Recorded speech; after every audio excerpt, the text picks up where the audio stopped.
Good morning. Today is Sunday, March 23rd, 2025. This week's Torah portion is the Parsha Pekudei, and it begins with an accounting of exactly all of the materials that were used to build the Mishkan, the sanctuary.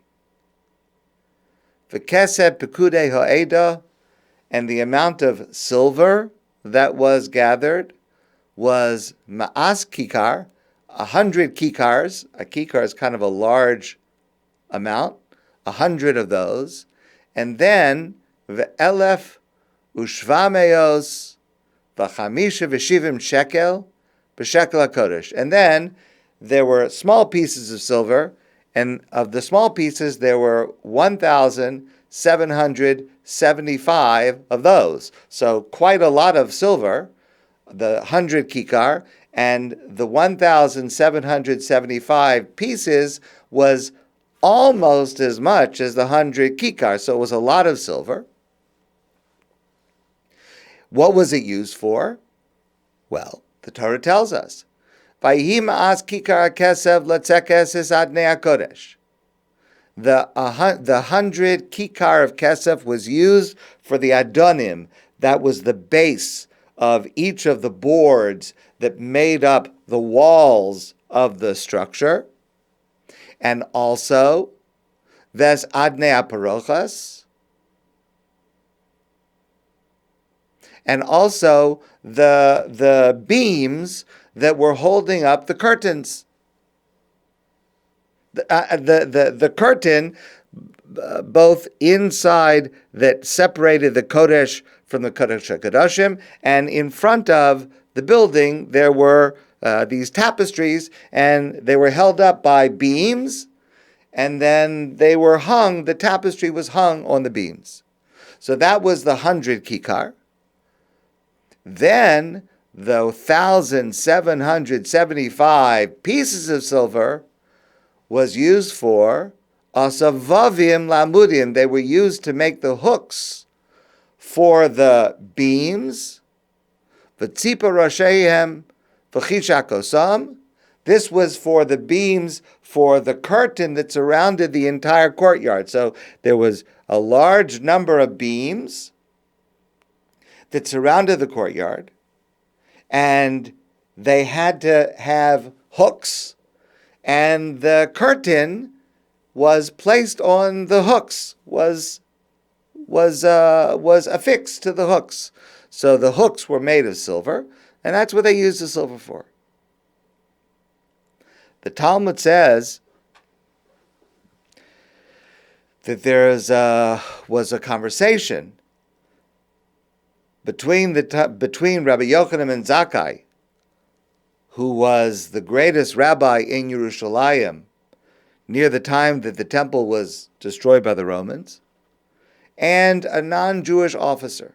And this non-Jewish officer obviously was reading the parsha very carefully, and he says that Moshe was not precise, because you needed the silver for the adonim, for the bases of each of the boards,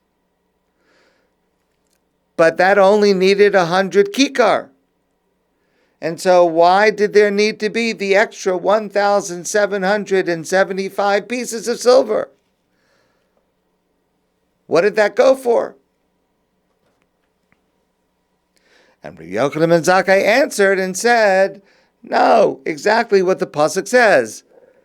They were used for the hooks of the beams that held up the curtains all the way around the courtyard.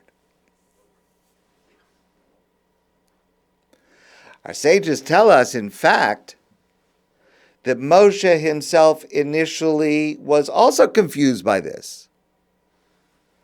He had the accounting of how much silver was gathered, but initially he didn't remember what the extra 1,775 pieces of silver were for. And our sages say that the Holy One, blessed be He, enlightened Moshe's eyes and showed him the hooks, the silver hooks by which the curtains were affixed to the beams, to the poles, and the hooks were illuminated like the stars of the sky. A very beautiful representation of these hooks for a really prosaic purpose to remind Moshe what they were for. But the Rav Yosef Soloveitchik, sees in this something truly magnificent. It's not just that the extra silver went for the hooks, but it's the importance of the hooks. Because when Moshe was reminded by Hashem, Moshe realized that without the hooks, the whole thing wouldn't work. Yes, you could have the sockets and you could have the beams, but unless you have the hooks, the little bitty pieces of hooks, unless you had that, the whole curtain would not stand. The whole thing would not be in place. And Rav Soloveitchik understands from this a fundamental lesson. And that is that Jewish life, Jewish law, has lots and lots of small details. And also, the small details lead to fundamental principles. So we have belief in God. And then we have lots and lots of details about how we are to go about that. We celebrate Pesach. And then we have lots that celebrates the Exodus and our freedom and our creation as a people. And then we have lots and lots of details about how to do it. This much of this, and do this way and that way. Without the small details, the fundamentals don't come into view. And the Rav wrote, the non-Jewish world does not understand why we are so concerned with details. I would just say, excuse me for adding, I would say many in the Jewish world do not understand why we're so concerned with details. Why do we not have a system which would free us from having to keep mitzvos that are difficult to observe under specific circumstances? Why is there any significance to the tiny hooks? Why should they be accounted for? He writes, Orthodox Jews are vilified for being pedantic, concentrating too much on small details, losing sight of the important principles. I just want to add, parenthetically, it's not for me to add to the words of the Rav, but there are many Jews who do get lost in the details.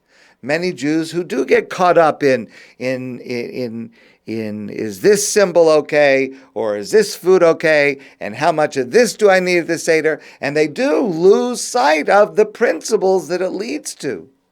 The details of keeping kosher, which are enormous, but they lead to grand principles of holiness and self-discipline. And the details of the Seder likewise, and the details of Shabbos likewise. To create the definition of the unique definition of what it means to rest on Shabbos requires all these details. I can make tea like this, and I can't squeeze the lemon, and I can walk here but not there. The grand values and goals and principles come from all of these details, and if we don't have these details, we will not have these grand principles. The Rav tells a story. I once approached a college president on behalf of an Orthodox student who needed to have an exam and rescheduled so that he would not violate Shabbos. It's a privilege for me to say there's at least one detail in which I can say that I have done the same thing as Rav Soloveitchik. I often write letters to be able to exempt people who need it, not to have to take exams on Shabbos. Okay. There's a commonality between myself and the Rav. That's what a merit, what a schus. Okay, so when he went to the college president asked him why I could not grant the student a one-time dispensation. Why do we have to invest so much time and effort in halakhic minutia? Okay, so one Shabbos, give him an exception. There are exceptions to everything. There are exemptions to everything. Why can't there be an exemption? But that's what the Rav is explaining. And so when God tells Moshe that the extra reminds Moshe that the extra silver went for these hooks. It wasn't just the correction of an oversight of something that slipped Moshe's mind, but it's an insight into Jewish life. We need strong wood. We need heavy silver bases. We need these principles. But without the small hooks, without the details, the curtain would fall down. It wouldn't be there. And that means that we must not only concern ourselves with the minutiae of Jewish law, of Jewish life, but we have to appreciate it, and we have to be enthusiastic about it. Because every positive action, large or small, is necessary for the complete structure of serving God. You need it all. And this lesson is dramatically, though subtly, conveyed in the Torah portion that we read yesterday, Vayakel, which also deals with the building of the Mishkan. So, of course, yesterday in the Torah we read that, okay, Hashem had commanded everything, and Hashem had commanded all of the materials, so now they had to bring the materials. Vayavo kol ish asher naso libo, v'chol asher nadva rucho, every person whose heart was moved and whose spirit was generous. Heviu es trumas Hashem lemlachas o'amoed, they brought the gifts to be able to do the work, for the utensils and for the service, ulebigdei hakodesh, and for the garments that were worn by the Kohen Gadol. So they needed gold and silver and copper, and they needed this kind of thread and that kind of wool and this kind of, and they needed precious metals and they needed gems. And the Torah says, yesterday's Torah portion, Vayakel, Vayavohu Anashim, Im Hanashim, men came and brought things, and women came and brought things. Called Nadiv Lev, Heviu, women brought Chach, V'nezem, V'tabas, V'kumaz, Kol Kli Zahav, women brought all kinds of jewelry. Jewelry with stones in it, and jewelry with gold, and they brought their jewelry. That's one of the things that women brought.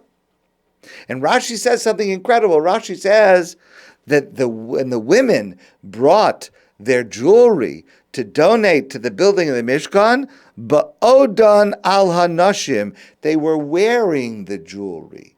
They brought the jewelry that they were wearing, and Rabbi Yisachar Fran asks, I mean, that's just kind of a strange detail for Rashi to tell us. I mean, normally, if I have something and I'm going to donate it, I would put it in a bag and I would bring it to the shul. I would put it in a box and I would bring it to the place. Why is it necessary to tell us, the rabbis have to tell us that the women were wearing the jewelry when they brought it? And Rabbi Fran says it's an incredible thing. The women did not want someone to think, and they didn't think themselves, oh, I have an extra bracelet, I don't wear it anymore, it's in the jewelry box, I'll donate that, I don't need it. No, they brought the jewelry that they were wearing every day. They brought their most precious things. And this is a common denominator of everything that was given. Not just the women, but the men also. They brought what was most precious to them because they wanted to serve Hashem. And they brought what was most precious in the large things and even in the little things, even in the tiny details.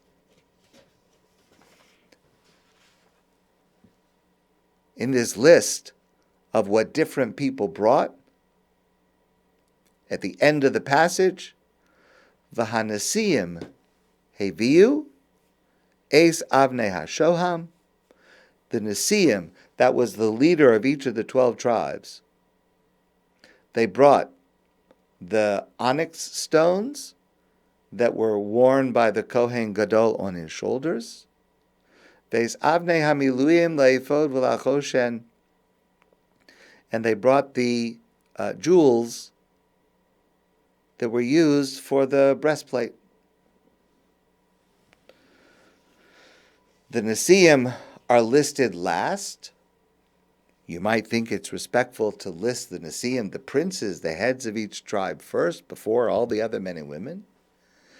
And not only that, the word Nesiim is misspelled, intentionally misspelled. It's spelled without a yud. It's missing a letter. Everywhere else in the Torah, the word Nesiim, princes, has a yud in it, and this time the yud is absent. And our sages say, why is the yud absent?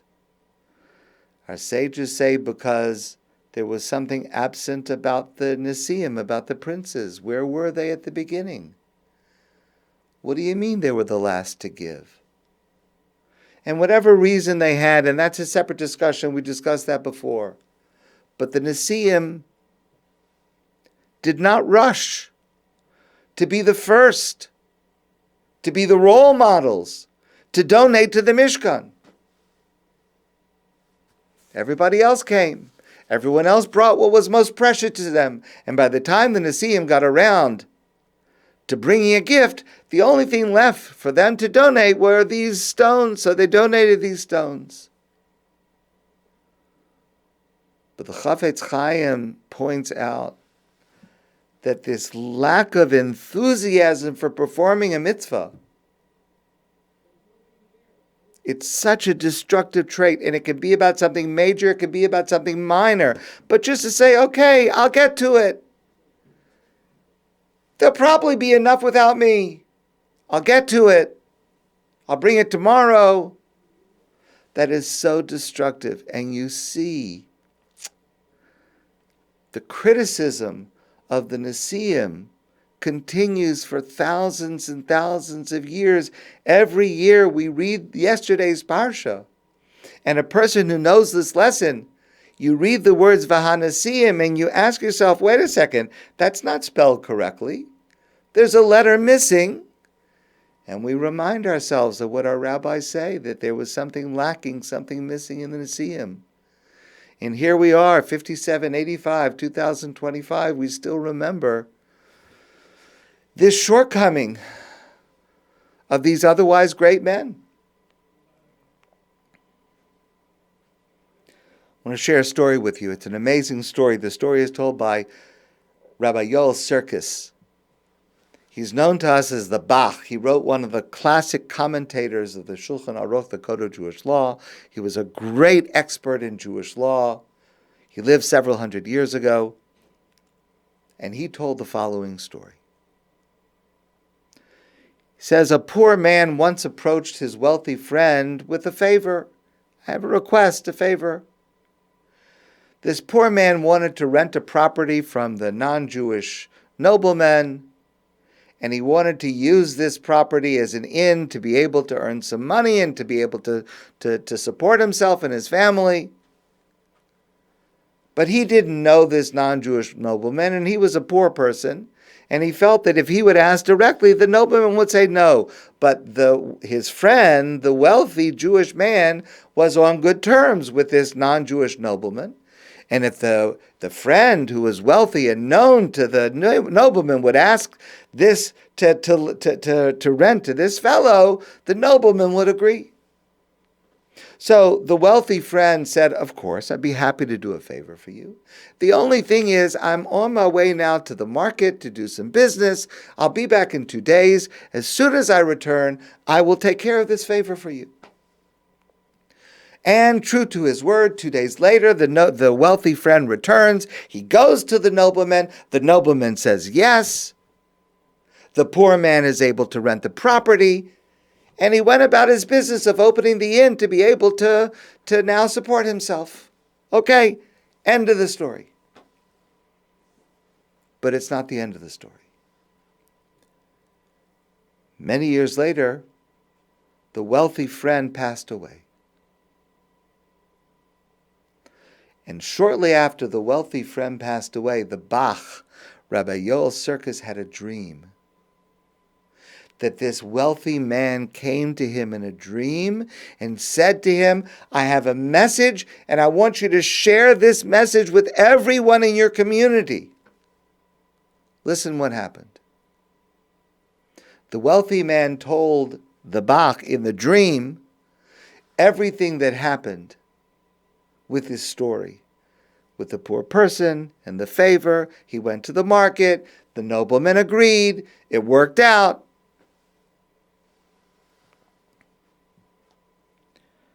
And the wealthy friend said when he passed away, and he came before the Pamalya Shalmala, the Bezin Shalmala, the heavenly court, to be evaluated for what he did during this lifetime.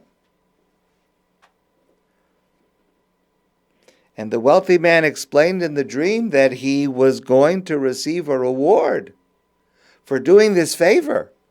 He went to the nobleman, and again, it may seem like a minor favor because he was friends with the nobleman, and what did it cost him to ask the nobleman to rent to this poor Jew? It didn't cost anything, but it did a big favor for the poor Jew, and he was deserving a reward for this. He was going to receive a place in Gan Eden, in the Garden of Eden, to be rewarded by Hashem. It's an amazing thing. However, as soon as he was about to enter Gan Eden, the Garden of Eden, for his reward in the world to come, a malach, an angel, came and said, hold on a minute. You can go to Garden of Eden. You'll be rewarded for the good that you did. But you have to wait here 2 days. You made the poor Jew wait 2 days. You didn't do the favor right away. You went to take care of your own business first. And then 2 days later, when you came back, you did it. Okay. The poor person was grateful. But do you know what that poor person felt during those 2 days? Is he going to do it? Will he come back? Will he keep his word? He was anxious. You caused anxiety to this poor person for 2 days. Why did you delay? Why did you take care of your own stuff first? And this angel said, yes, you'll be rewarded for the good that you did, but you're going to be punished also. You have to wait 2 days. And this wealthy man came to the Bach in a dream, and he said, please, I want you to tell everyone what happened to me. If there is an opportunity to do a mitzvah, do it right away. Don't delay. Don't say, oh, I have some work to do. As soon as I finish mine, I'll take care of yours. No, no, no. See what happened to me. Remember what happened to me because of this. And again, it seems like a small favor. And it happens to us all the time. It seems to us someone comes to ask me for a favor, comes to you and asks for a favor, and it's a small thing. It could be a small thing. Someone asked me to write a letter, and they don't even know. It's a template on my computer. All I do is change the name and the date, and I've got it, and send it right away. It takes 15 seconds. And the favor that a person asks you for, it could be nothing. It could take none of your time. No money, no time. It could be so minor to you. But for the person who's waiting for it, it means a great deal to them. They really need it. And they're worried about it. And they're anxious about it. Don't delay. You have the opportunity to do something. Don't think to yourself, oh, it's small, it's minor. No. What's minor is also major, because it's part of the grand structure of serving God.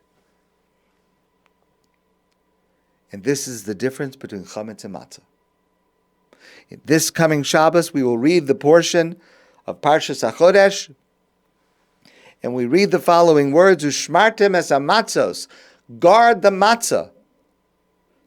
Make sure that the matzah is kosher. Make sure that the wheat doesn't get wet and begin to sprout. Make sure when you mix the flour and the dough that no more than 18 minutes passes before it goes into the oven, to make sure that the matzah is kosher. And the word matzos is written in the Torah with the same letters as the word mitzvos. Different vowels, but the same letter. And Rashi says there's a universal lesson. Kederach shemachmitzen es hamatzos. Just like you shouldn't delay and be lax about making matzah to be sure that it is correct, and you have to rush and you have to be careful. Kach emach mitzvah esam mitzvos. Don't be lax about mitzvos. Don't think to yourself, it's minor. It'll be okay if I do it tomorrow. No. Ella imba liyadcha aseh oso miyad. If you have the opportunity to do a mitzvah, you have the opportunity to help another person, you have the opportunity to serve God, don't put it off. Do it right away. Whether it's major or minor in your eyes, in Baliyadcha, if you have an opportunity to serve God, it's part of the grand structure of being an Eved Hashem, a servant of God. And that makes it major. Ein machmitzin al ha-mitzvos. No mitzvah is minor. No help to another person. No service to God is minor. And we should never be lax. Never be lazy. Never procrastinate. When the opportunity to serve our fellow and when the opportunity to serve God arises. I just reminded myself that someone asked me for a favor. They said I don't have to do it until Monday, but I'm going to try to listen to my own words, and as soon as I finish this, I'm going to do that favor. My friends, I wish you a great day, and I look forward to seeing you soon in person.